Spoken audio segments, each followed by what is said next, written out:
The things that are in your control is how you demonstrate your commitment to the business. And we always do what we value most. So when you realize that, it's easy for me to see where somebody's really at, because where they're at is where their value is. It's their consistent decisions they make.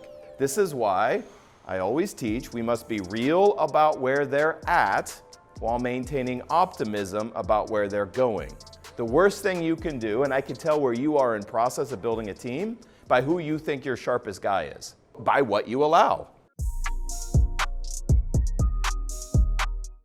You'll probably never hear me introduce myself with the title unless there's some fucking contextual reason to do so. I don't believe in titles. I don't like titles. The title, if anything, should only support what you obviously already are. Does that make sense? Leadership is not a fucking title. We're just talking about this in senior leaders. You're dealing with somebody who's expressing an emotional position, but you're addressing them with logic. If what you're sharing with me is how those conversations are going, right? So emotion and logic don't mix. We got to address the emotional piece first, then we can bring in logic. This is why, as a credo, we always say, people don't care how much you know until they know how much you care. The caring part is allowing the emotion to cross out. So if I've got somebody who is clearly making illogical thought processes, then for me, that's what's going on with this guy? What's his story right now? Is he insecure? Is he not confident? Something going on at home? I want to understand the conditions, especially if they have demonstrated high levels of competence and they have been a high performer. Then I want to understand, well, what are the conditions right now that are bringing this person down? Does this make sense? This is part of being a good coach. Now, who should you do this for the first time around? Yourself. This is why I think doing a performance journal or just journaling in general can be really helpful, because you'll begin to realize, hey, when I kick ass and I'm doing really well, these are the conditions that lead to me doing well. When I'm not doing well, these are the conditions to lead to me not doing very well. Does this make sense? A lot of us are more animal than not. We're not very self-aware. And we're at the effects of life. I've talked about this a lot, but it's worth going through again. Just the top end of this. A lot of people are in the to me camp. I'm at the effects of life. Life is happening to me. When life is happening to me, I don't realize that I have any control over it. I think it's just the conditions of life. And so I want to get this person out of this frame. By the way, if you're highly emotional, people who are highly emotional are almost always in the to me camp, right? Because what does emotion create? It's on the fucking wall in there. Factors of impulse, which implies urgency. This is as an operating principle. And guys, I'm tying pieces back together here. I've talked about a few different ways. As an operating principle, this is why if I am emotionally compromised, I do not make long-term decisions. Because emotion creates this sense of urgency. Oh my God, I have to do something right now, which is almost never the case. Y'all get what I'm saying? If you don't know how to control your emotions, you will be very easily manipulated. This is the process of getting manipulated, right? Because oh, I have to do something right now. I mean this with all due respect. Where is it harder to close in Orange County? South County or North County? South County. Why is South County harder to close? It's a lot of wealthy fucking people and successful business people. They're harder to close because they're not nearly as impulsed. Meaning, you really have to be able to demonstrate value. You know how good you are at sales by how effective you are in South County. North County is the easiest fucking place to close. Why? It's full of poor people. And poor people are easy to impulse. Get real for a second? Just back that out. Don't believe what I'm saying, back test what I'm saying. You're like, fuck yeah. Wealthy people are not easily impulsed. Poor people are. Why? Well, if you don't know how to regulate your emotions, you will be very easily manipulated.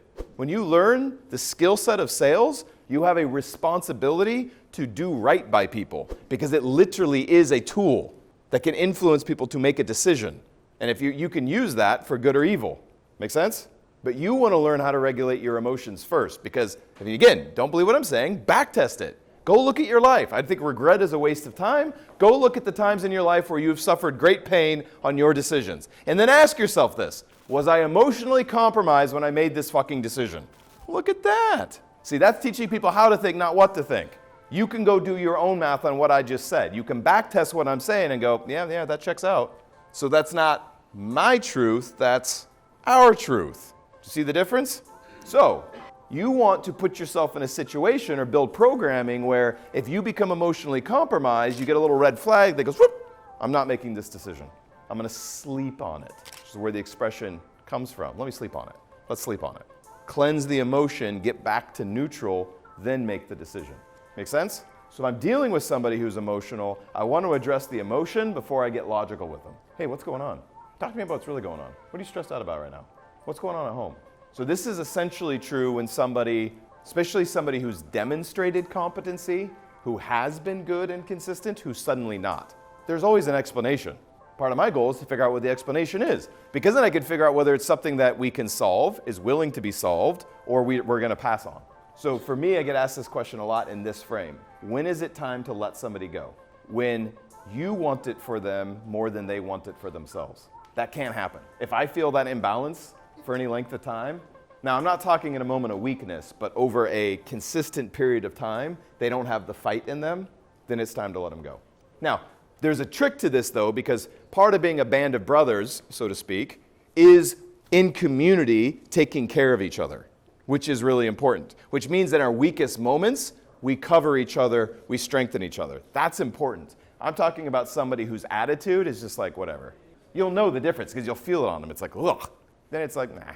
Worse, you keep that guy around, guess what happens? It's like a fucking cancer. And so here's how you know. If you've got a guy on your crew you don't want to put with anyone else, you don't want to pair him with anyone else, they probably need to go. So then it's like, why the fuck am I keeping this guy around? I had to learn this because the core of who I am, I'm deeply loyal to people. And what I had to learn was people demonstrate their loyalty to us, our business, our community, not with their fucking words, but with their actions, how they show up in the things that are controllable, like showing up on time, like being a professional.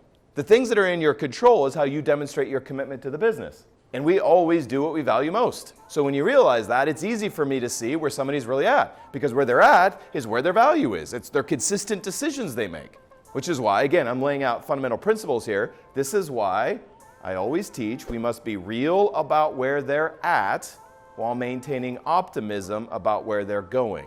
The worst thing you can do, and I can tell where you are in process of building a team, by who you think your sharpest guy is, by what you allow. Because what you allow, what you tolerate, you will end up inviting.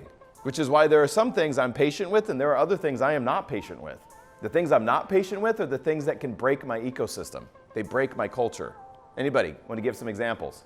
Gossip is right at the top of my list. I loathe gossip. What is gossip? Definitely negativity, but literally what is gossip? I would define gossip as sharing something with someone else about someone else that has no way to affect the situation. And it usually comes in the form of speculation, although it doesn't necessarily need to be speculation. What do I mean by that? Well, speculation means what? I have no idea whether this is true or not. And I heard it from somebody who heard it from somebody. Get the fuck out of here. This shit drives me nuts. Poison is a woman's weapon. Gossip is poison. I almost never see men gossip, although in this fucking day and age, things are changing rapidly. But normally I never see men gossip that isn't tied to a woman somewhere. Don't believe me, backtest what the fuck I'm saying. If you had a bunch of guys sitting around gossiping, they'd look at each other and be like, what the fuck are we doing? Right? It's not generally gonna happen. You laugh, because most of you are like, yeah, and if you're not laughing, it's like, well, fuck it, you may want to check your orientation. Gossip is highly, highly destructive, so I don't have a place for it. Somebody tries to gossip, wow, you sound really concerned about this person. You know what we should do? Let's go sit down with them. Let's go chat with them. Oh, no. That isn't necessary. Oh, no, please, no, it's fine. I don't need to. Get the fuck out of here. If I hear about this again, you're fucking gone. Now, what isn't gossip? Coming to me, Andrea, Vanessa as leadership examples, or any of the other market directors, to share that you watched a rep lie to a customer. That isn't gossip. Why? Walk me through why that's not gossip. It's firsthand, that can solve the issue, and what are you protecting? The fucking business. So sometimes that kills me. I don't want to gossip. I'm like, if it's something that's hurting our business, that's not fucking gossip, and you're talking to the right person. It's when it's speculation, he said that, she said that, D did, right? You didn't see it firsthand, and you're bringing it to another rep, not to somebody who can actually affect the situation. But we all have a responsibility to protect our business. What does RCRC stand for? Respect the client, respect the customer. Sharing that kind of shit isn't gossip unless you're lying, in which case I'll find out how quick you're lying and then I'll deal with you.